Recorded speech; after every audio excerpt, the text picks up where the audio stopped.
Hello, buddy, and welcome to the Depths of Ayanara, the Dungeons and Dragons podcast that I'm starting with my family. My name is Nerdy Birdie, and I will be DMing this campaign. I'm super excited to get started.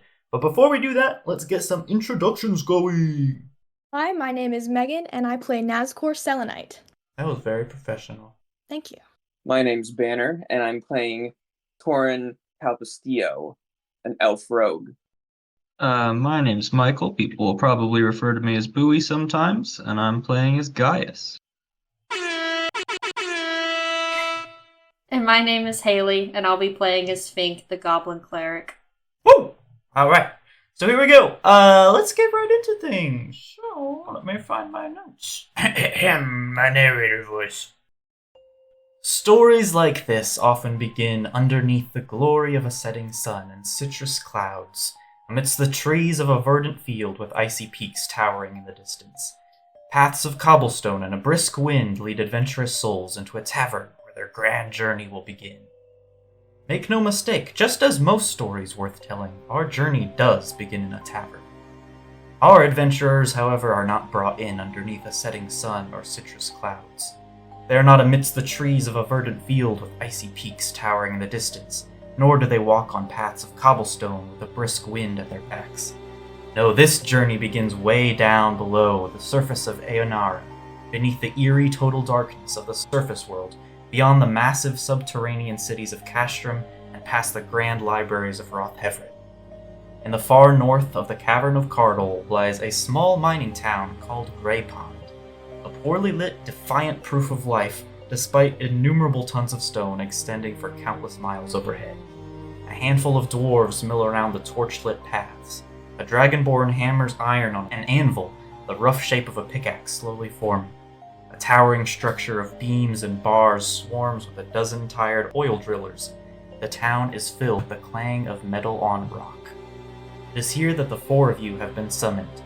More specifically, it's to the Black Keg Kitchen, Graypond's one and only tavern. Each of you holds a letter in your hand, signed by Orlane Targrim, a local mine owner seeking out 4 runners to take a variety of trinkets to be assessed in Rothhevrid. As he awaits, Orlane is immersed by the familiar sights and sounds of the Black Keg and Kitchen, itself being a literal hole in one of Graypond's cave walls. Leathers drape from the room size, and a cheap carpet lines the floor. Half a dozen stone tables are surrounded by small chairs carved from the hard flesh of giant mushrooms. The barkeeper's frequent chatter and laughter fill the ears of the tavern's small gathering of guests. Orlane sighs and takes a swig of his mug, expectantly watching the door to see which runner will be the first to answer his call. Okay, so how we're going to do this is I'm going to let you guys decide which of you comes in first. I'm going to have you come in one by one and kind of introduce your character, what they look like, how they act as they enter the bar. Orlane doesn't necessarily know what you guys look like, and you probably wouldn't know what he looks like either. So you'll probably need to ask somebody for help.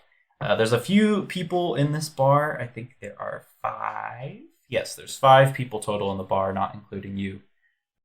Are Gaius and I traveling together? Was that the understanding? I'm going to say no. Not this one. Okay. I could be first. All right. So just let us know how you kind of come in, describe your character a little bit, and what do you do? All right. I enter into the Black Kegging Kitchen. Gaius is I forget the actual number because age works differently. But he's relatively, young adult-ish. Tiefling, maybe closer to middle-aged. With purple skin, light purple. He's got a little bit of a goatee going on and some shaggy black hair. He's dressed just very modestly in probably a brown normal cloak, unsuspecting, just someone you'd pass by on the street and not really make much note of it. Except maybe for his orange eyes, orange yellow. Not too uncommon among tieflings though, just contrast from his skin. And as he comes in, looks around, taking in the scene before deciding where he's gonna go. When I walk in, what do I see? Okay, so this tavern. Well, okay. First off, you as a tiefling definitely stand out here. This town is mostly comprised of dwarves. There's a few humans. There's a few dragonborn. No tieflings in this town though, so people definitely notice your appearance. When you come in, this room is really small. It's literally carved out of a cave wall, um, and there are furs lining the edges of the room, kind of almost acting as a sort of wallpaper or decoration. And then you see five people around the room. You see the barkeeper, who is let me see, she is a dwarf, a female dwarf. She's just kind of behind one of the counter there, wiping up a drink. You see an older looking dwarf sitting off at one of the tables. You see a dragonborn kind of off to himself at one of the other tables. You see a human female at a different table, or I'm sorry, she's at the bar. She's talking to the barkeeper. And then you see a very small looking dwarf. You can't get a very good picture of them right now. They're kind of covered by their cloak at a table alone. Alright. I want to head straight to the barkeep. Okay. She looks up at you and says, "Well, howdy! What can I do for you?" I have already forgotten the name of the person, not the character. Gaius hasn't forgotten, but I have forgotten. Who am I looking for? You're looking for Orlane Targrim. Alright. I'm here on business looking for Orlane Targrim.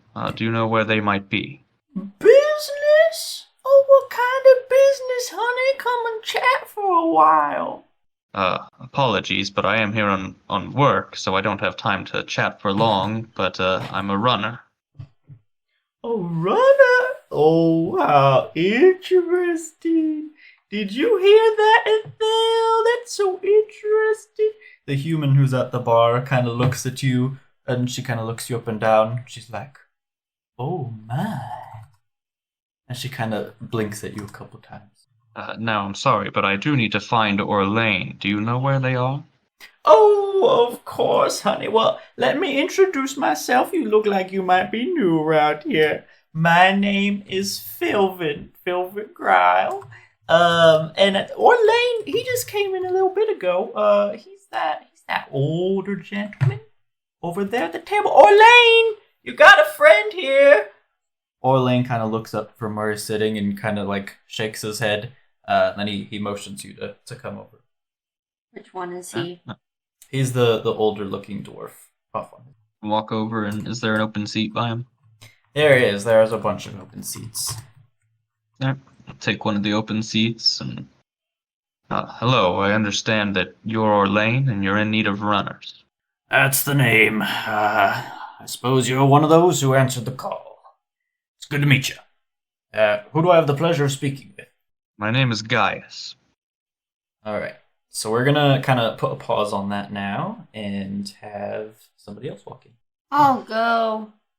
This will be kind of over the span of, half an hour or an hour, but just to kind of keep it all condensed. You want to go next, Haley? Yeah. So, Fink opens the door to the bar. Or the tavern. I'm assuming that it's the door handle isn't too high for her to reach. Being There's a not a goblin, door she's handle. kind of short. It's just a cave opening. It's really a hole in the wall. It doesn't even have a door. Okay. Well, does not open a door, goes in through the doorway, and she kind of looks around. She's not used to being in populous areas like this, even though this isn't very busy. But she decides to head to... Who all is in the room again? There are now 6 people, including Gaius. There's the older dwarf who you now know is Orlane. There's the barkeeper, Philvin. She's talking to the human, Ethel. And then there is a dragonborn off on its own at a table. There is a very small dwarf on their own at a table. And there is another... Oh, I forgot to mention this. There's another older dwarf kind of on the opposite side from Orlane. Okay, who's closest to the doorway? Because I think she's just gonna go to the first person that she sees. Okay. First person would probably be the small dwarf. Okay. So she's gonna go up and ask, "Hi, are you Orlane? I'm looking for Orlane." The dwarf doesn't look up, and it's kind of hard to make out their features, but they just say, "I don't know. Go talk to the barkeeper." Alrighty. And she will go ahead and move up to the barkeep, and I think she's gonna like climb up the leg of a stool and get up on the stool. A goblin? Why, little cutie, what are you doing here? Oh, I'm looking for Orlane. I'm a runner, and he's got a job for me. Oh, well, you're the second today. He's right over there. But tell me, what's a goblin like you doing here in Graypond? Well, like I said, the job brought me here, and I just go wherever the jobs take me. Oh, my. Well, honey, you can head right on over there.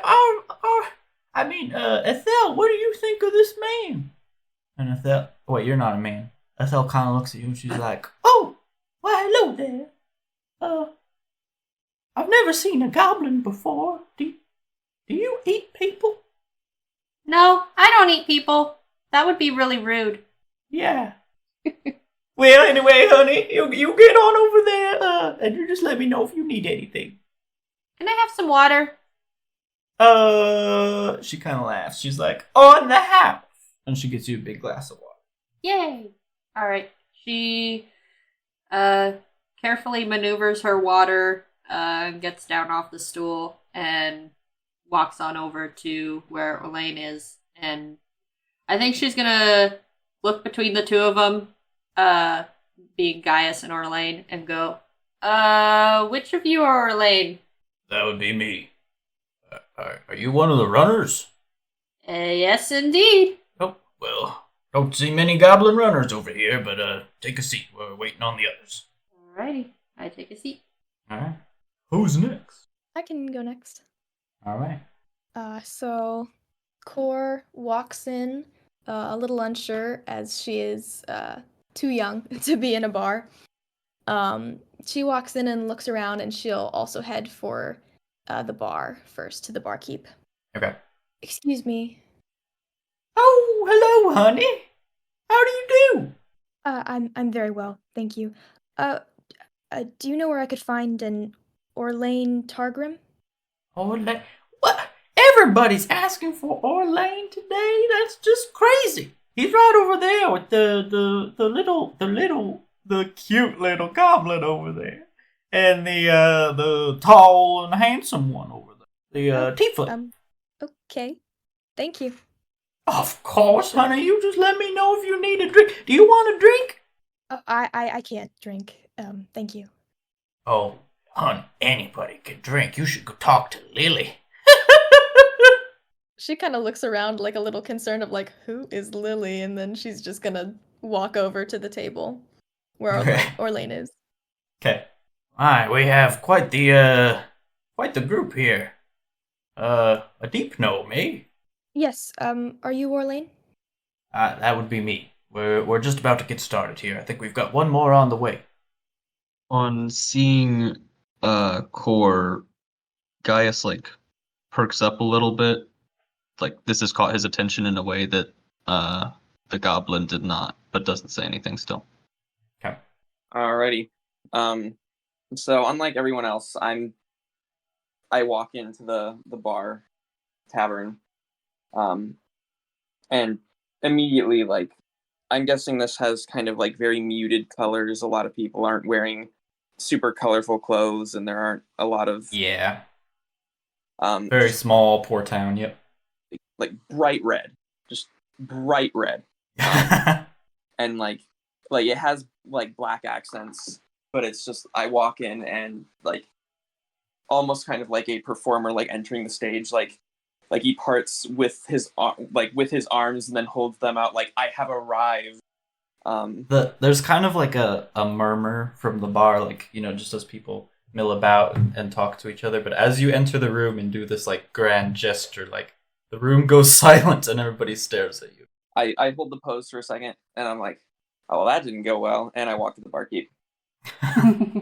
My honey, are you a royal? What are these clothes, honey? You have to tell me where you get these. Oh, I am simply a humble entertainer. Well, entertaining indeed. Do you do songs? I dabble in a great many things. I may have to show you sometime. Oh, well, please do. I would love to see a performance. I would be happy to perform, but I am unfortunately here for business. You see, I'm a runner. Don't tell me you're here for Orlane too. Indeed I am. Could you kindly point me in his direction? Well, he's the one over there with all the creatures, all sorts of creatures gathering around. That older dwarf over yonder. Do you need a drink or something, honey? Orange juice would be much appreciated. You guys, we don't. Orange juice? What's an orange? That's a really good question. That's a color, honey. What are you talking about? The human. Do you have any juice that's orange? Oh, orange juice! Yeah, we do, honey. It's mostly an alcohol. You just want the syrup itself? I'll pass, thank you. Oh, okay. The human who's sitting at the bar, she's a fairly young human. She looks her early 20s maybe. She's just like staring at you, enamored. Like, I tip the hat as I walk away. Oh, she like acts like she's fainting. And I make my way over to the group. Okay. And this must be our fourth. Indeed I am. Well, it's good to have you all here. This is certainly an interesting group. But I hope you've got what it takes. I've heard some things about your reputation, and I look forward to working with you all. Do you all think this will be a suitable mission for you?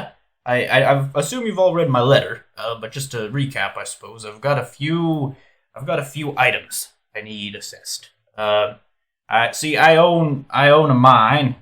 I'm a miner myself, but I also dabble in the eccentric, you could say. I like finding different objects. There's a lot you can find around this town, especially with runners coming back and forth, such as yourselves. Trinkets and the like. I've got a friend in Roth Everett, and he assesses some of this for me. He's a good guy. I want you to take a few things to him, see if this stuff's worth anything. I'll be sure to make it worth your while. Sounds easy enough. Yeah, it shouldn't be too hard. How far away is this other location? Do we know? He hasn't told you yet. You Okay, do know. so he hasn't. No, he's told you it's in Roth Everett, I believe. Pull him up. See it. Yeah, so you are on the north end of Cardle right now. Just to explain this world a little bit more, this is all underground. There are a lot of underground nations, essentially. They're in these gigantic chasms, like country-sized chasms or large caves. Different cities are built around in these different caverns. There are 7 caverns. You are in one of them called Cardle, very, very north. Roth Everett isn't very far from you guys, but you're not quite sure how far into Roth Everett you might have to go. And depending on that, it could take a bit longer. But he says, well, listen, this is a bit of a hike. I know you runners like your non-tunnel expeditions, but this one does have quite a ways in a tunnel. But listen, I'm willing to pay good. I figure I was thinking if I can find my notes here, Oh, I'm gonna give you 600 gold To split? The split between the four of us. to split between the four of you. That's just the down payment. Once it Oh. gets there, I will give your party another 600 gold. Are we supposed to come back to get that? No, good question. I will give you a note. You present this note to my contact in Roth Everett, and he'll make sure that you get that gold. What's Sounds the good contact's enough. name? His name's Corvith. He is, I was about to say Canary. I've been playing too much Dragon Age. A Kenku. He's a Kenku in Roth Everett. Me and him go way back. He's assessed artifacts like this for me in the past. I don't know if these will be worth anything or not, but I've collected a few over the last few months, and I just wanted to send some of these up. So like I said, 600 down payment. I'll give it to you today, as long as you all agree. And then 600 upon delivery of these items. Sounds agreeable to me. I'm in. Works for me as well. Let's do it. Fantastic. All right. Well, now that we've come to a bit of an agreement, tell you what. I want to treat y'all to a night here. I'll get you drinks, some food. They have a bit of lodging in the back. It's not the best, but it's the best that Graypool has to offer. Or Graypond, I'm sorry. So let me put you up for the night. Tomorrow morning, it's late. You guys have had a long travel getting here, I'm sure. I know you're from all over the place. Let's meet about this tomorrow. I'll hand over the artifacts. You guys can be on your way. How's that sound? Sounds good to me. That'd be All much right. appreciated. All right. Well, let me grab you all a drink. There's this really fruity. I call it Capri Sun. Capri Sun. Yeah, it's delicious. But let me order some for you. I'll get some for you right now. He kind of walks up to the bar. So while he's ordering, you guys are free to either chat among yourselves, talk to people in the bar, look around, whatever you want to do. I would like to ask: is there in Capri Sun? Is there the dash Dash? when spelling Capri Sun? No, it's all one word. It's all one word. Okay. Oh yeah. So when I decide to market this, it's all one word. Yeah. What was Orlane's contact name? I'm taking notes. His name was Corvith, Korvith. I'm having a great time trying to spell everything. I know. Oh, yeah. I opened up a Google Doc, and then as soon as he said the first name, I was like, no, Nah. I'm We'll get it good. between the I three can of get you us. guys spellings later too. If you... So who are you guys? My name is Nazcor. Selenite. And I stick out my hand. I shake it, and as I shake it, a little millipede goes crawling down my arm towards you. Oh. Is this Odd, semi-related question. How do last names pass among deep gnomes? How do last names pass? Yeah, family names. It would be by family. Like, Yes, it's by the family. father or the mother? Oh. Yeah, family names pass by family generally. That's how they You just work gotta pick in this one. in this fantasy world. Well, listen, Haley was gonna do like a tribe or like a clan name, so that's where my mind went.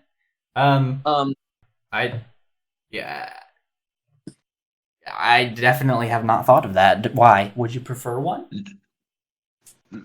Well, no, do I recognize the name Selenite? Is that something I should tell you, or is that something you should tell me? Yes, I would say you would recognize. Okay. I don't say anything or interject right away. Is this your what'd you say, centipede? Millipede? Either one. Millipede, I think, is what I said, but... Okay. Is this your millipede? Oh, yes! That's Frilla! Oh. I'm still shaking your hand, and it is still on a trajectory towards your hand. You named your millipede. How long have you had her? Oh, she's been with me, about 4 months now. I picked her up in another cave a while back. How long do millipedes? I already looked it up. Up to 10 years in captivity. Oh, alright.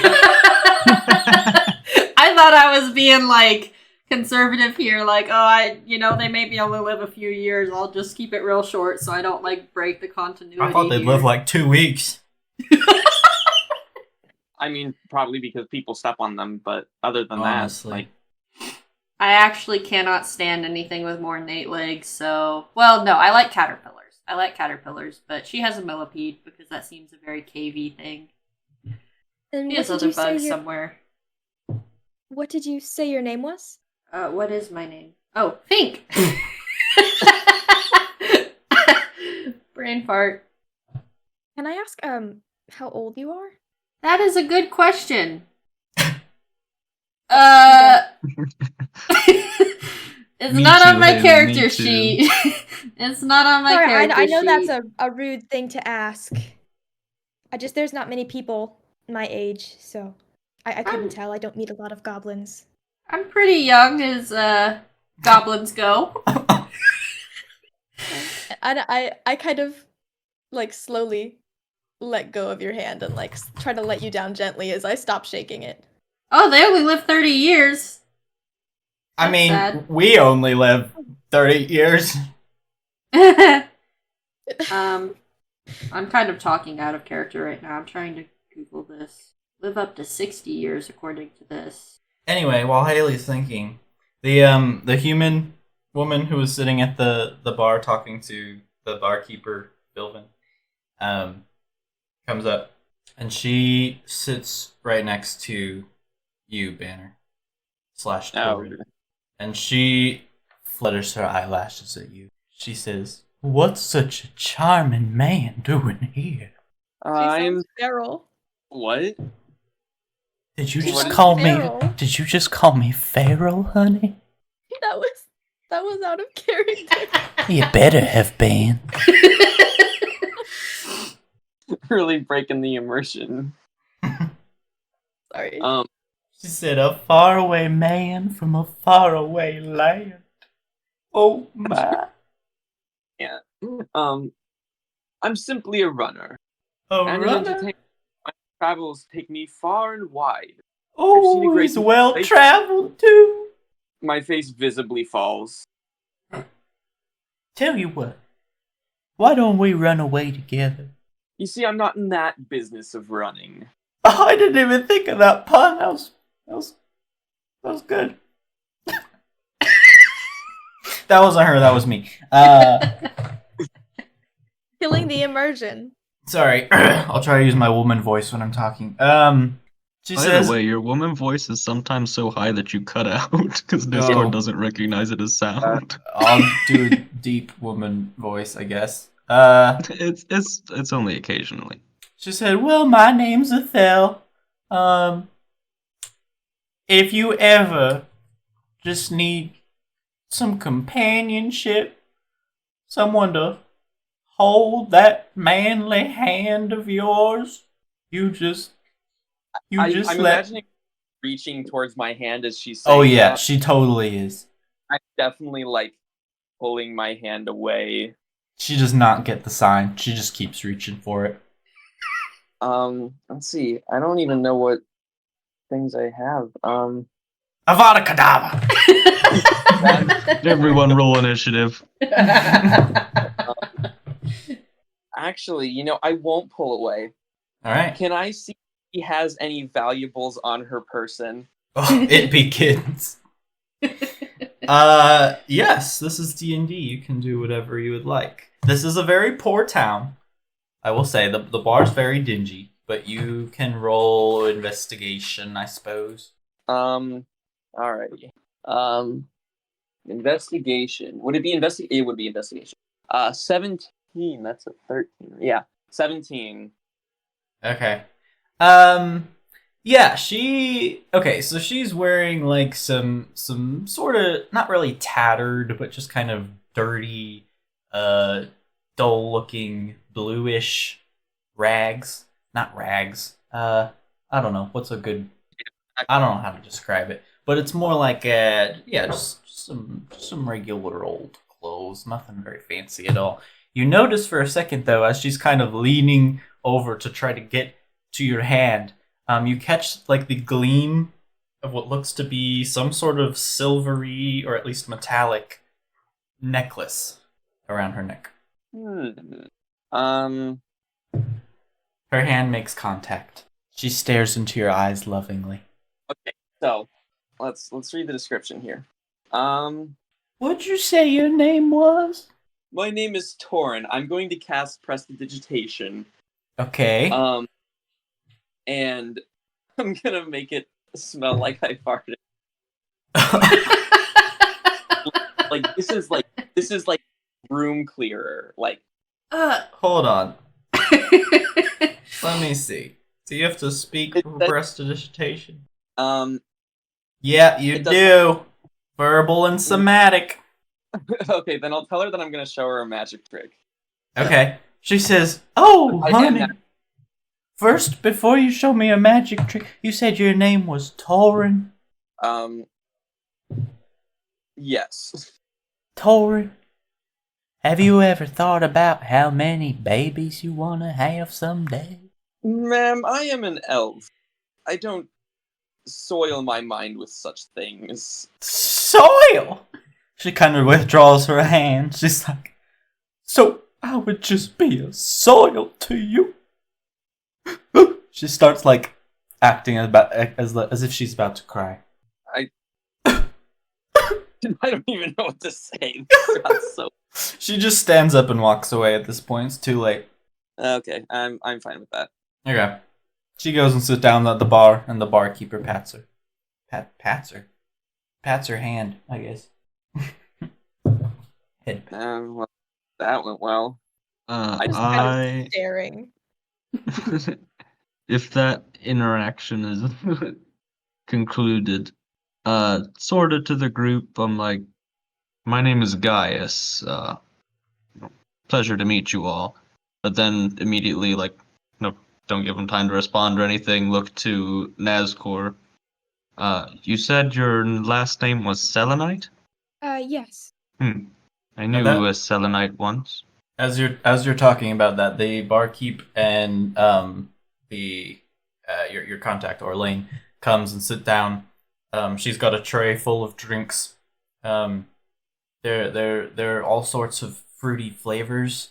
They come in these little like plasticky, I don't even know, but they've got like a little straw that you can poke into them. Plastic? These What's little plastic? bags. Yeah, what's plastic? It'd be like a They're goat stomach. stomach. Rock. You poke your straw through this rock, and then there's yummy fruit juice inside. She says, "This is our. I'm sorry. This is our Capri Sun. No, it's Capri Sun. Capri Sun. It's a fan favorite. One could say. Is there like art on this rock?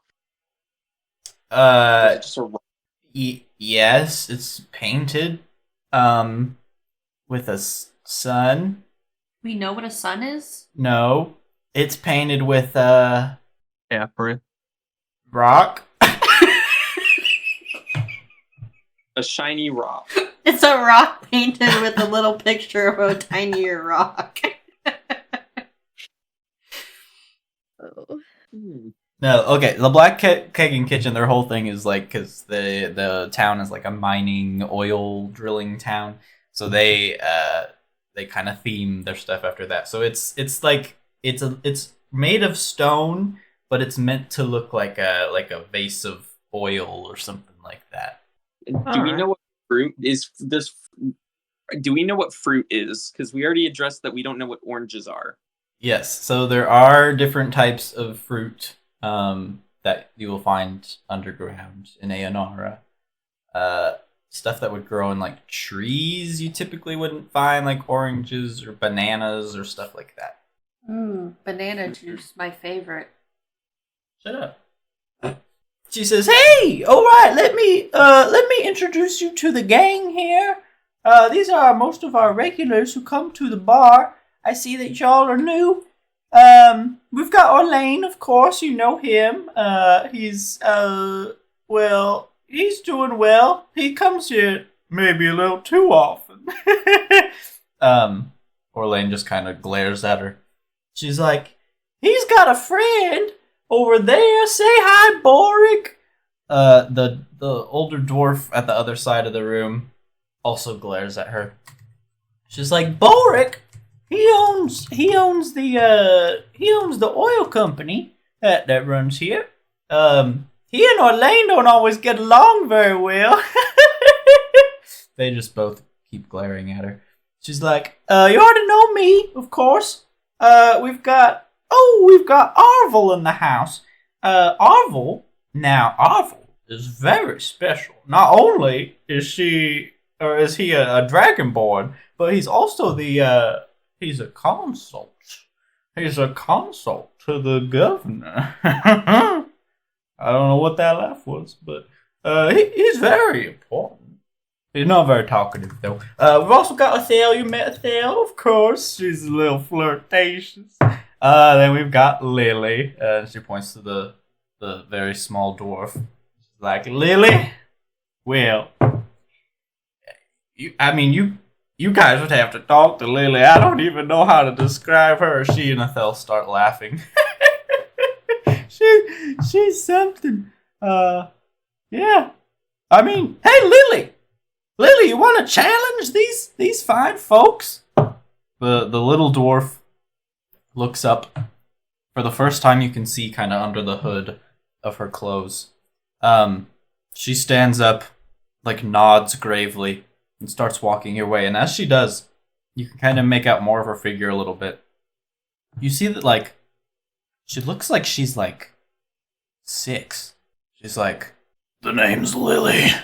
I'm the best drinker in this whole town, and I challenge this whole table to a drinking battle. Oh, I think we're okay. You. Orlane, like, looks at you guys, and he, like, makes a sign across his throat, like, no, don't do it, don't do it. I still ask the question, are you paying or am I? If you beat me, I'll pay. It's an intriguing offer, but I must unfortunately decline. It's alright. She kind of turns and you see more of her figure and you realize that she's incredibly buff. She's like, people been afraid to challenge me since I beat the oldest dwarf in town. The hardest alcoholic there is. My mother raised me on mead. And she goes back and walks to her table. Sylvan says, Lily's a hoot. She's in here probably more than I am. That seems interesting. Yeah, well, her mother didn't give her milk to drink. She just gave her mead. So, childhood trauma, man. Quite interesting. Yeah, well, I'll let you folks be. You enjoy your Capri Sun. It's not really oil. It just looks like that. All right, I'll let you all go. Oh, Orlane, by the way, how was your divorce? Orlane's like, I don't listen. I'm with people. Can you just he just kind of looks down like he's defeated, and she's like, oh, that's okay, honey. We'll talk later. And she goes back to the bar. Orlane's like, well, I hope you all enjoy this. I'm gonna get heading to bed. There's a lot going on, but hey, I'll meet with y'all in the morning. Like I said, your room's paid for. Philvin will show you where to go. And I'll see y'all in the morning. And that's the episode. Thanks for watching. Listening. Yeah. See you guys in the morning. I'm gonna leave the call just a second. Everybody sounds like they're a robot. Oh, great. Okay, so you guys are free to do whatever. Again, talk to people. You can go to bed, and then in the morning you'll meet with Orlane. Nazcor very visibly just wants to go home. Did you want to ask Gaius about his selenite comment before you were interrupted by the Capri Suns? Or are you just going to hold on to that little tidbit for later? I think right now she's just kind of, like, caught up in whatever just happened. She's just kind of overwhelmed, like, Yeah, Gaius doesn't make any attempt to start that conversation back up. I will say, Nazcor carries a staff, which originally belonged to her grandmother. Yep. Yeah, she just kind of sinks down in her chair, and maybe she like just kind of reaches over and is like petting the millipede with one finger. For our audience, there will be some character origin episodes later. Core's is already out, but the other ones will be coming later if you're curious about some of this history. It'll probably come out in session 2, but we'll get more into detail in some origin episodes. Gaius just stands up. No point hanging around here. Who did the barkeep say we should talk to about our room? Orlane said you should talk to the barkeep about it. Oh, gotcha. Then I'll go up to the barkeep. Orlane said that he had rooms arranged for us. Could you point us to where those are?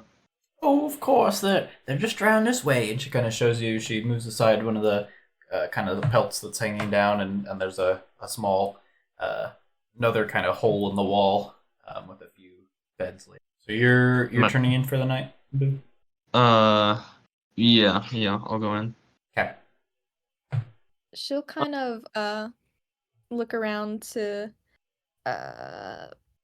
think, like, were you gonna go to sleep soon? Or were you gonna stay up? Are you talking to me? Think.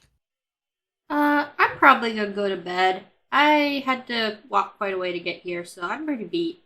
Okay, yeah, I was thinking I would go to bed too. Do you want to go talk to the barkeep together? Sure. Okay. Okay. So she kind of does similar with you guys. She brings you to a different room and opens it up, and there's kind of the same thing of a few beds in this little cave area. Are we sharing a room, or do we each have our own room? I didn't catch that. No, you guys are sharing. All of us, or no? It's split, guys and girls, but there's not like a bunch of individual beds. There's just kind of 2 small areas where there's a few beds laid out. Gotcha. Ben, are you talking to people? Are you going to bed? Does this seem like a place where I'm going to get money if I perform? I suppose you'd have to try to find out. I'm getting the sensation of no. Up to you. I won't perform. I think it's there's not enough chance for lucrative gain. Okay. So you're heading to bed too? Yeah. Okay. So you guys have a restful night of sleep. You wake up a couple times throughout the night because the beds aren't very comfortable. You kind of hear some moving throughout the bar of the barkeep putting things away. Yeah, Right. so I sleep fine. You sleep fine? Yeah, because elves don't sleep, they meditate. Okay. Yeah. You meditate. There's a couple like distractions of just noticing like a bumpy stone in your butt and that kind of thing. But overall, you guys sleep all right. You wake up in the morning to the sound of the bar being busy. I assume y'all head out and go talk to Orlane. Yeah. Okay. So he kind of sits down with you. He's like, all right, so here's the plan. You guys are kind of going up north. I want to send you all to a town I can't remember right now. Rock Everett. That's the nation. Bleak Watch. Blink Watch. Bleak Watch. So I want y'all to go to this town in Rock Everett. Like I said, it's a bit of a distance. That's why I'm willing to pay a bit more. You will have to take one of the tunnels, unfortunately. But I hope you'll have enough cash here with the 600 to be able to buy some equipment. Make your way over there just fine. Yeah, Bleak Watch is where you'll find the buddy of mine. He'll be able to assess those items for me and give you all some more gold as well. Like I said, his name's Corvith. And here's what I got. He kind of pulls out this bag, and he starts opening it. He hands. Well, okay, so it's like a big pouch, and then he takes out smaller pouches from this pouch, and he opens one of them, and then the first one he takes out a silver amulet with a red, maybe ruby pendant that's shaped like a flower. Here's the first one. Puts it back in the pouch, sets it aside, takes out another thing. This one's not in a pouch, but it's kind of wrapped up in this paper-looking stuff. he unfolds it and he says, "This here is a book, obviously, but you can't really read the text. I don't know what language this is." He opens it up a little bit and shows you guys. None of you guys recognize the language. It's like I'm hoping that hoping Corvith will know. He wraps it up again, sets it aside. He takes out another small pouch, opens it up. It is a small vial of liquid. As he kind of moves it around to show you guys, it looks like it's like changing color as you see it from different angles. He puts that back in the pouch, and then he takes out one more thing, also in a pouch, and it's like this dark colored stone with like these white etchings or lines going around it. Do they look natural or like someone put them in the rock? It's hard to tell. They don't look like obvious like drawings of anything. He puts that one back too, and he's like I said, I like collecting things. These are some things I found in the past few months. I just want you to bring them over to Corvith. Have him check it out. But any questions about any of this? Does Corvus have a shop, or where should we look for him? No, so he's actually a scholar. If you go to whatever town I said, Bleakwatch, people will know him. He's a really well recognized scholar there. They'll be able to point you in his direction. He's real friendly. Like I said, I've worked with him in the past, so it shouldn't be any problem. Getting there is really the hard part. That's why I'm willing to pay so much. Once you're done, though, by the way, I mean, you don't need to return here or anything. He'll give you your 600 gold, and then you'll be on your way. Where's the best place for us to stock up before heading into the tunnels? Well, there's a forge in this town, but we don't really have that many supplies. We're not really built for adventuring, really more mining.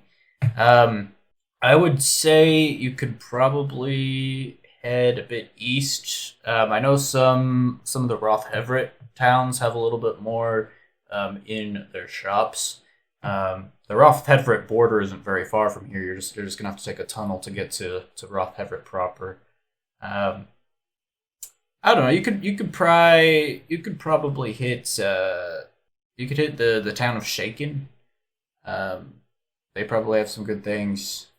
Or Lost Shand might be good too. I don't know. I would say wait till you get to Roth Everett.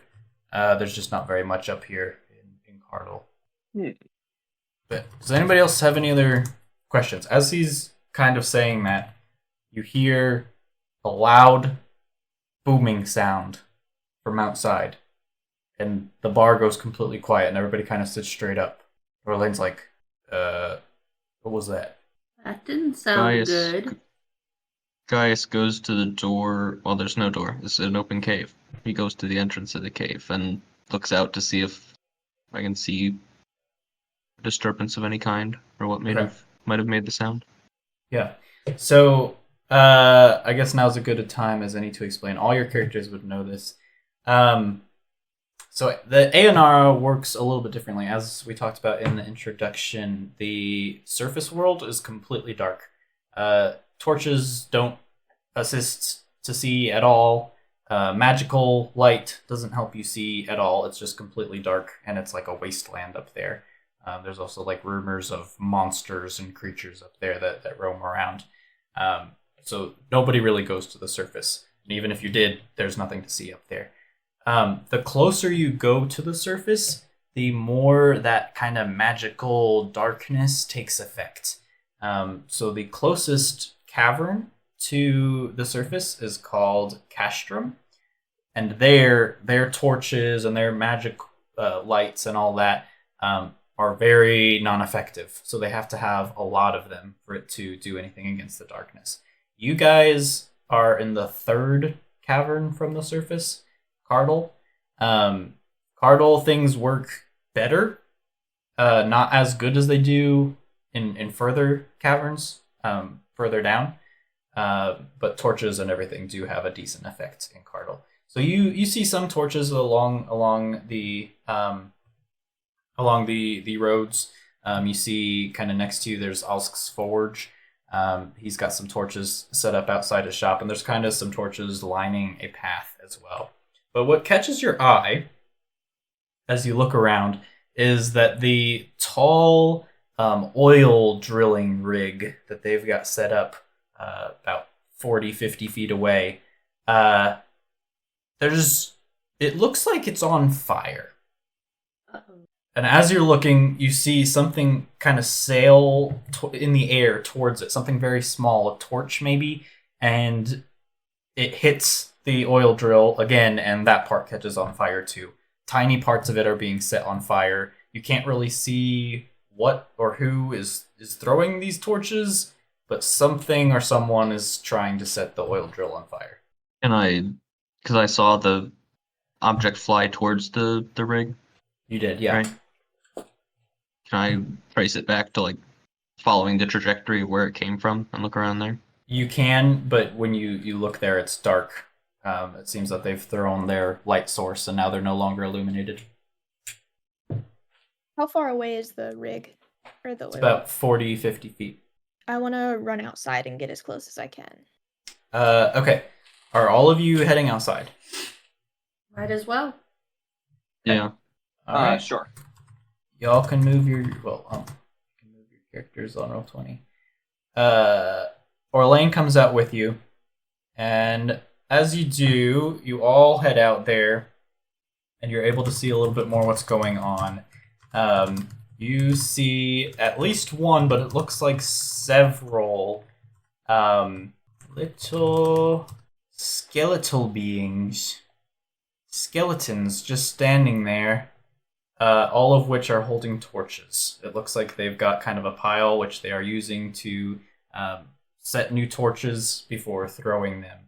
There are 5 skeletons around this oil drilling operation, and I'm going to have us all roll initiative.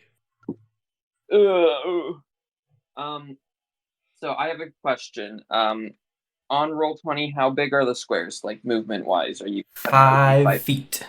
Jay, we could see the initiative rolls. If you want to keep those hidden, don't. I rolled a dice and I That was realized. Haley. Oh, I think I hit it twice on accident. Whoops. How do I make them go away? Click. You tap the screen. Oh. Okay, I'm gonna roll 1. Oh, that's not great. That's a 2. Would it be easier for you if I rolled digitally, Jay? So it automatically goes on there? Yeah, that might be nice for initiative, especially. Then I'll just roll or not. Yeah, I'll roll physically just to make it difficult. Can you guys see my dice rolls when I'm doing this? The pink die. No. Okay. Am I throwing dice? What? I don't see dice. I do see you in the turn order though, with Yeah. the monsters. Okay. I rolled a 2. My initiative is only +1, I think. You rolled a 2. Yes. Wait, I would what? say 5. Yeah, I I see didn't- 5 for you. I didn't do that. You I wanna think try we should again? just shouldn't really worry about having the dice show up. It's more. I think it would be more productive and better if we worry about it appearing on the comment board, like the comment list. The turn order, yeah. Did you get a 5 again, Haley? I rolled a 4 this time. So 4 plus 1. Okay, perfect. All right, so we are in combat with these 5 skeletons who appear to be trying to set the oil rig on fire. Notably, if they get too far along on trying to set this oil rig on fire, it will hit the oil that's down there. So you guys are going to want to deal with this quickly. Okay, Torin, what are you doing? So they're kind of evenly distributed around this oil rig, correct? Yeah, you should be able to see them on Roll20 just for our viewers. Yes, they are described, or kind of 2 of them are on the left side of this oil rig, which is closest to the black keg and kitchen. And then there are 3 on the far side of the drilling operation. And like how many like fires do they have built that they're lighting things from? They've got one kind of between them, so there's the 3 on the far side and the 2 on the closer side. And they've got one between. My beautiful drawing skills. Okay. Okay, so would you say this is the size of a small campfire? Yeah. I'm gonna move. How big are the squares? Are the squares 5 5 by feet? 5. Yep. Is diagonal movement count as 5 feet? You can do. There's a measurement tool. There's a ruler. Okay, so since we're using Roll20 and obviously our listeners can't see it, every time you move or do something, I'm gonna have you commentate it yourself. So Okay, so I should mention too, one of the skeletons, the one in the middle, looks a little bit bigger than the other ones. okay. I'm gonna take I'm gonna take the dodge action, which Okay. means that all attacks against me have disadvantage until the end of my next turn. Okay. Interesting. So Torin moved 30 feet closer to the skeleton, and he's using his dodge action. It is now Nascor's turn. I am also gonna move 30 feet. Okay. And that's my action, correct? No, that's your movement. You still get to do an action, or Oh, you can sweet. use your action to double your run distance. Oh, yeah, I am gonna move a little further. Okay. I'm gonna go, Okay. So you used your dash action and moved 55 feet. You are now really close to the campfire, and you're also close to one of the skeletons. yeah, it's not gonna go very well. It is now that skeleton's turn, who you're Good. very close to. Good. Let's see what he got. He's going to come up to you, and he is going to pull out a short sword that he has. And he's going to roll to attack. Okay, that is an 18 to hit. I assume that hits. Oof. Yeah, that hits. Okay. It is going to do. Oh, I'm so sorry, Maggie. That'll be 7 damage. He's right next to you now. All right. So if you click on your character and then click the green circle Yeah, above I its got name, it. you got it. Okay. Thank you. Yep. All right. So that skeleton has moved. It is now the big skeleton's turn. So he is going to move. Let's see. He's going to move and try to get closer to Torin. So he will move right there. And that will be. Actually, he can use a short bow. He pulls out a short bow. This is going to be a 14 to hit, Banner. That does not hit. That was rolled with disadvantage, correct? Oh, no, I forgot to do that. Else. 14, yeah, is the lowest. You said that doesn't hit? That does not hit, no. Nice. Okay. Next up is another skeleton. The far one. This one's going to take a while to get to you guys. So he is going to run. Well, he'll use a dash, actually. And he will come over. Okay. Gaius. Where is the fire coming from? They're just taking it from the campfire? Right. Yep. So they are using torches from the campfire, lighting them at the campfire, throwing them at the drilling operation. Does the one nearest to, well, let me move. Does that one that I'm right next to have a torch on him right now? No. I think they've all thrown it right now. What does the rig describe what the rig looks like and is? It's a big, like, tower, at the center of this rectangle. And it's like it's big beams and bars going across. Usually there would be a lot of dwarven workers down by it using these little oil drills. Okay. I'm just gonna I'm gonna run over to the nearest skeleton, the one that I can get to. And I'm gonna go for a two-handed quarterstaff strike. Okay. That's an 11 to hit. That's 15 to hit because of your strength. Oh, because I just proficiency. rolled an 11. 15 does hit. Okay. Roll my damage. 7 damage. Bop, bop, Okay. So you take your quarterstaff and you just smash the skeleton straight through. and bones go flying everywhere. You have successfully beaten this scaly man. Nice. All right. Next up is where are you? Oh, it was his turn, but he's dead, so I'll remove him. It's now Fink. Alrighty. My roll 20 might be a little buggy. Ugh. Ugh. Whoa, bro, that's wild. Okay, I'll move to there. Okay. Yeah, so I move 30 feet, which is my movement distance to get closer to... I'm standing in between Torin and Gaius right now. And I've got a couple skeletons in front of me. And I will cast Sacred Flame. Ooh. Okay. On which one? On the one directly in front of me. Is Okay. that the large skeleton? It is. Okay. Big boy. Alrighty. Let's see if this works. Oh, that's damage. Hold on. Target must succeed on a dexterity saving throw or take 1d8 radiant damage. Okay. You said dexterity saving throw? Yes. Okay. That would be a 16. And how do I determine what they need to be? Oh, dex 12. Yeah, that. Does he take any damage at all from it? No. No. Okay. So he dodges. Okay.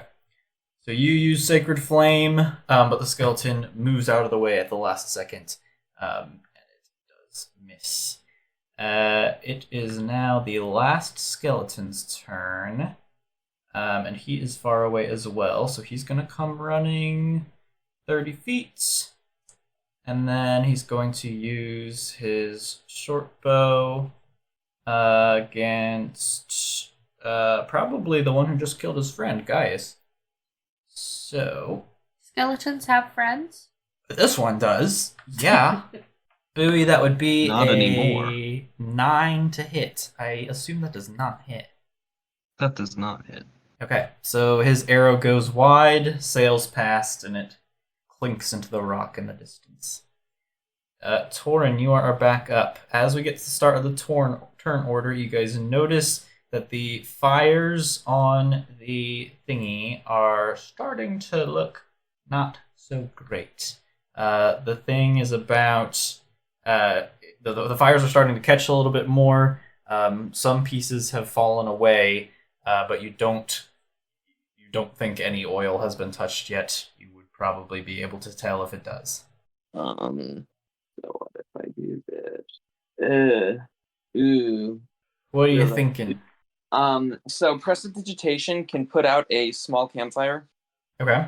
I'm thinking I might try to go past and try and snuff out the campfire, but it seems like at this point, A, they're kind of blocking me getting in, and B, Oh, the thing already on. Orlane forgot to go.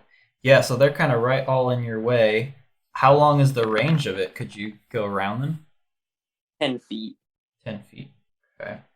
So I'd have to run past two of them and be right beside another one. Gotcha. The big guy is which one's the big guy? The one that's like, there's the two in front of me. Oh, yeah, let me mark him for you guys. There. The red one is the big guy. Okay, I'm going to, Fink, didn't use a physical attack, correct? No, I used a spell and it did not work. He dodged. Alright, so, I'm going to attack with my short sword the guy that, the big guy. Okay. And so I get to roll for a short sword. 12. 12. Oh, just barely misses. You swing, and it, like, shaves off a little bit of his bone, but it doesn't hurt it. And so I have weapon mastery with daggers, which basically what that means is when I make an attack action, with another weapon, since have mastery with daggers, I can attack with the dagger as part of the same attack action. Oh, Is basically interesting. what. Okay. So I'm gonna then attack with a dagger. Okay. Wait. Hold on. I remember that this was a little broken, Jay. So for the short sword, if you look, it added +5 to it. It needs to be +7 because I have proficiency with short swords, but it doesn't bring it up in the proficiency. It doesn't add the proficiency bonus, which is +2. So does a 14 hit? Oh, interesting. A 14 does hit. So we'll go backwards in time a little bit. Roll damage for the short sword attack against big guy. I need to have editing. I rolled 9. 9. Okay, so you get a big hit on this guy. You actually shave off his left arm, and he's now one-armed. He's looking very ill. I mean, I hope so. He's dead. And then the weapon mastery with the short sword, which is the other weapon mastery I have, because those are the 2 weapons I have, is if you hit a creature and deal damage to the creature, you have advantage of your next attack roll against the creature before the end of your next turn. So basically, Nice. I gave myself a by hitting with the short sword. Okay, interesting. So I attack with the dagger. Which do we just want to use the old roll or use the new roll? Old roll's fine on the dagger. Okay, so then it's a 17. So that hits. And since I have advantage, I get to use my sneak attack, which adds an extra d6 to the damage. Man. Okay, have you rolled damage? I have not rolled damage yet. I'm waiting for you to give the go-ahead. Oh, yeah, 17 definitely hits. Okay, so then this should hopefully work with sneak attack. Yeah, 11 damage. You dagger him straight in the chest, and the thing falls apart with a mighty thud. I love rogues so much. He is hashtag dead. Rogues are amazing. They will never not be amazing. I skipped Orlane the first time, so we're gonna go to Mr. Orlane. He is carrying a giant war pick, and he is going to come out 30 feet. And he cannot do anything aside from that. So I will put him in the correct order now. And it is Nascor. I'm gonna cast create or destroy water. And Can't put out I'm oil. gonna try and hit that campfire. Okay. Yeah. Doesn't it create like a 10-foot cube? It's 30 feet. A It's 10 30 gallons foot of water. cube?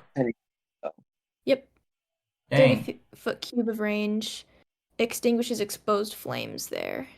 If you wanted, you could just about hit every part of the rig. Unless you'd rather do campfire. Either way. With 10 gallons of water. I mean, I guess a gallon of water. Yeah. It can come down as rain. I mean, Oh, but I can move, can't I? Because that's not an action. Yeah. Correct. Or wait, but is moving a bonus action? No. You get movement, and then you get 1 action. And I could also use a bonus action? Yep. Oh, okay, let's go. In that case... And Banner, I'm correct in that the skeleton can't opportunity attack unless he has that trait, right? No. Opportunity attacks should be available to every creature. Oh, are they? Yep. So by moving past the skeleton, you are provoking an opportunity attack. So basically, you're leaving its space so it's able to lash out and like try and attack you as you leave. Yeah. If I move... See, the thing, can I use my bonus action first? Yeah. Yes. I'm going to healing word myself in that case. Okay. So that 6 healing. Okay. And then I'm going to move. Can I go into the square that's the oil drilling operation, or is that like a building type thing? It's mostly build. Well, yeah, you could go in the square. Yeah, that's fine. Okay. In that case, I will go 30 feet into the square. Okay, well, And hold I on. will cast... Before you do, he's going to attack you while you do that. Right. So he's going to stab you, or at least try. That is a 14 to hit, Yes, sir. and that is 6 damage. You are still alive, so he swings out at you as you pass him. He kind of gets a good cut on your back, but you continue on into the range of the oil drilling operation. And then I cast Create Water in the 30-foot cube, which extinguishes exposed flames in the form of rain. Okay, awesome. So you make a giant water cube over the whole thing. Water comes cascading down in this big cube. The place is no longer on fire and currently not a risk of blowing up a bunch of oil. Hooray! I was hoping someone had Create or Destroy Water because I was looking and I was like, no, I didn't take that. I should have taken that. You guys were on a timer and there would have been a massive explosion. Oh. All right, good move, Meg. Next up is the skeleton in the back, so the skeleton furthest from you guys. He's gonna come up past his dead brother, and he's going to attempt to stab Torin. He's not very happy about your crazy tactics there. It will be a 8 to hit. Man! So he swings and misses, and that will be his turn. Next up is the dead guy. I'll remove him. Next up is another one next to you, Torin. So he's going to do the same thing. Attempt to hit you with the short sword. 6. Oh my gosh! He swings and misses too. The rogue is just too fast. Gaius, it is now your turn. Alright. I'm just gonna do the same thing I did last time. I'm gonna run over. I wanna go here and do another two-handed quarterstaff attack. Okay. You want to describe what you're doing? Yeah. So I run to. It's not the nearest skeleton. They're all kind of clustered up. But there's two attacking Torin, and I'm running to the one that's not currently. And swing a two-handed quarterstaff at him with a 7 to hit. That I is assume. I don't unfortunately know if not. anything's. Okay. I don't know if anything's miscalculated there, but I'm not going to be able to tell. So we'll just assume it's correct. I think it's right. Yeah, so you run over to the skeleton near the oil drilling operation, and you swing your sword at him as you're running by, but he ducks under it. It is now Orlane's turn. He's going to come up next to Torin and Fink, and he's going to try to stab the skeleton closest with his giant war pick. That will be 5 damage, so he smashes his war pick down on the skeleton, and it crumbles to pieces. It's another one down. There are now 2 skeletons left. One is right next to Torin. The other is right next to Gaius, and it is Fink's turn. Have either of these skeletons been damaged already? No. No. Okay. Well, I can see that Torin is doing pretty well dodging hits from this skeleton, so I'm going to look towards the one that's next to Gaius, and I'm going to attempt to cast Sacred Flame again. Okay. So you need to make a dexterity saving throw. Dexterity saving throw. Ooh! 4. Nope, that is not going to do it. Takes 6 damage. Okay. You cast a flame from your hands and fling it towards him. It hits him full on in the chest, and his bones go flying. That is one more down. You guys have 1 skeleton remaining, and all of you are nearby it. It is Skeleton's turn, but unfortunately that one is dead, so he's out of the turn order. Torin. Yes. So I've got the one that's in front of me is the only one left, correct? Right. Okay, we're going to attack with the short sword. Okay. Okay, if I just do a proficient, say, close, still didn't work. Ability override. That was not the right thing. Remember, we're just adding 2 to this. Oh, hold on. Is that really right? That's You not- get a +9? No, that is not correct. Okay, we're gonna try this one more time. This will be correct. I should have a +7. If you want to take the first one, I have a +7. Yes. Oh my gosh. Okay. 22 to hit. That is a hit. Roll me some damage. 9 damage. So you take your short sword, you chop his legs off, and the final skeleton is out. We'll do XP at the end. You're not out of combat. You all kind of group up near the drilling operation, near a bunch of these skeleton bodies, and you notice everybody roll me investigation, actually. It's a whopping 4 for me. 15. 14. Okay. Yep, so all of you except for NASCAR notice a small page at the feet of the large skeleton. It's just kind of sitting there all crumpled like. You said a cage? Page. Oh, a page. I heard cage as well, so Core's just flopped on her back. She's paying no attention. I'll reach down and pick it up. Okay. So you look over this page, and Orlane kind of comes up next to you, and he's like, "What the heck is going on?" He looks at the page, and he says, "What? This?" He reads it over. It says, "There's more to come. This is just the beginning." He says, "What? This doesn't make any sense. These skeletons just randomly appeared. These clearly aren't natural. Somebody got these guys to come here, or did something to make this attack happen. This was clearly planned." But why would they attack the oil rig? I don't know. I mean, this is just a tiny little town. It's the middle of nowhere. I don't know why they would come target this place.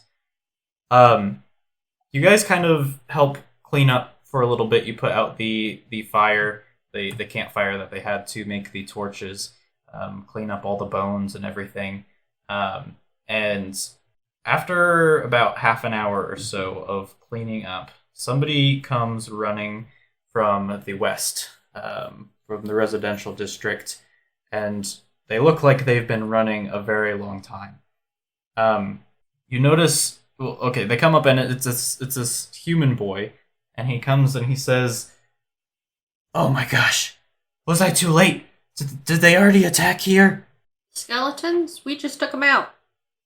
You took them out? Okay, they didn't cause too much damage? Are you saying that there have been attacks elsewhere? There have. I've been trying to warn people. There's been attacks west of here in a bunch of Cardinal towns.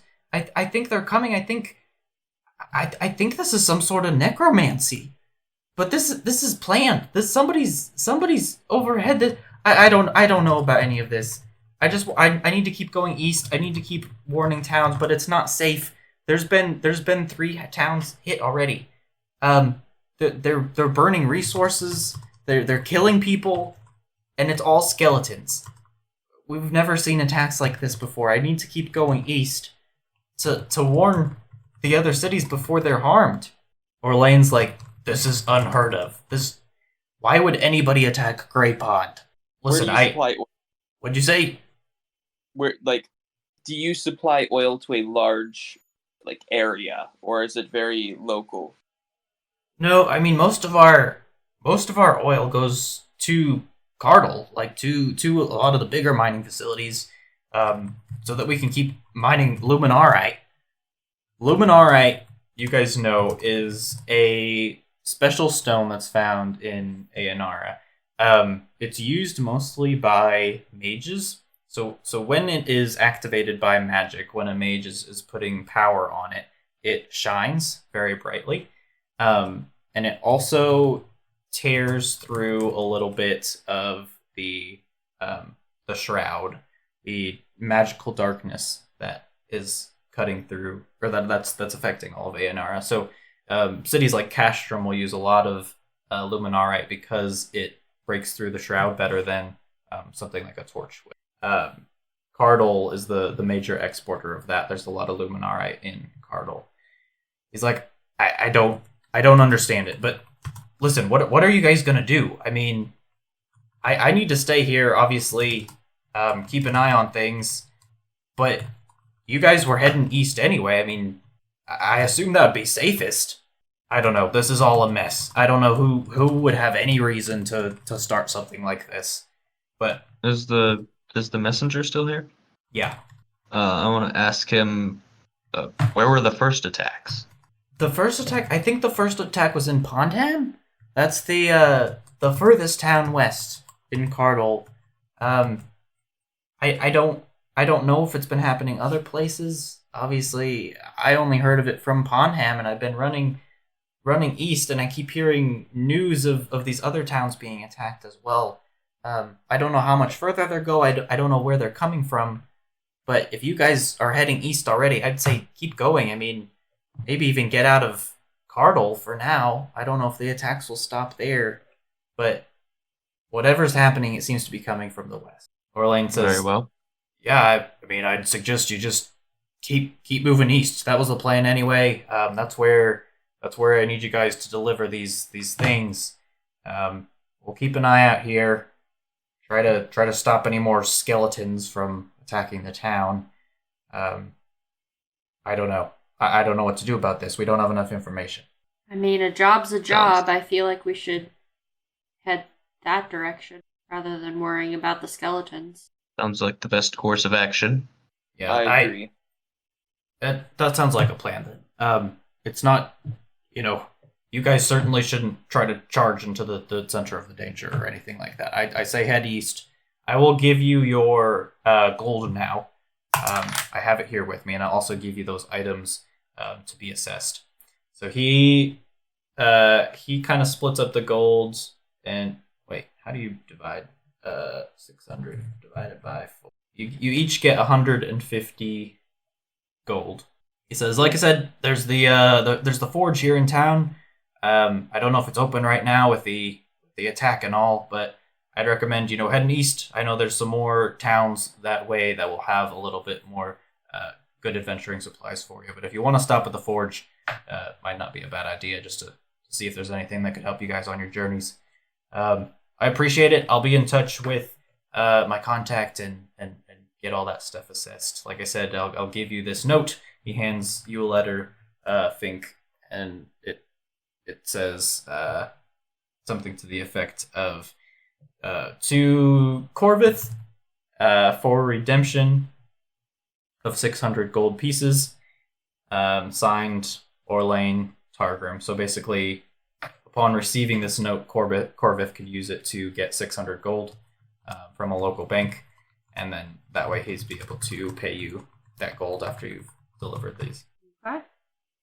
All right. Well, I wish you best of luck. Like I said, I'll keep an eye out here. I hope there's no more attacks going on further east. You guys, let me know if you need anything. But otherwise, I appreciate you doing this mission for me. Not a problem. All right. And for now, that is where we're going to wrap up. So you guys have been given this task by Orlane to deliver these things to a town in Rothhevert.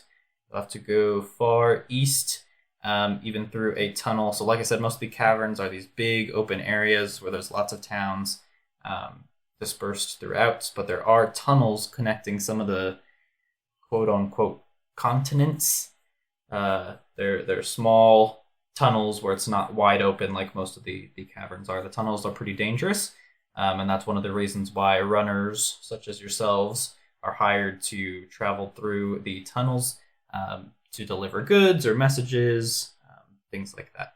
So you guys will be heading through one of those tunnels to deliver these items.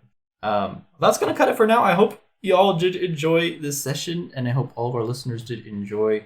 We're kind of getting our feet wet with this, and just thought, hey, if we're playing this game as a family, we may as well make it a podcast so other people can enjoy it too.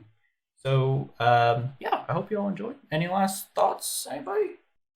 Haley, what that- was your millipede's name? My millipede, I think I decided Frilla. That was very spur of the moment, by the way.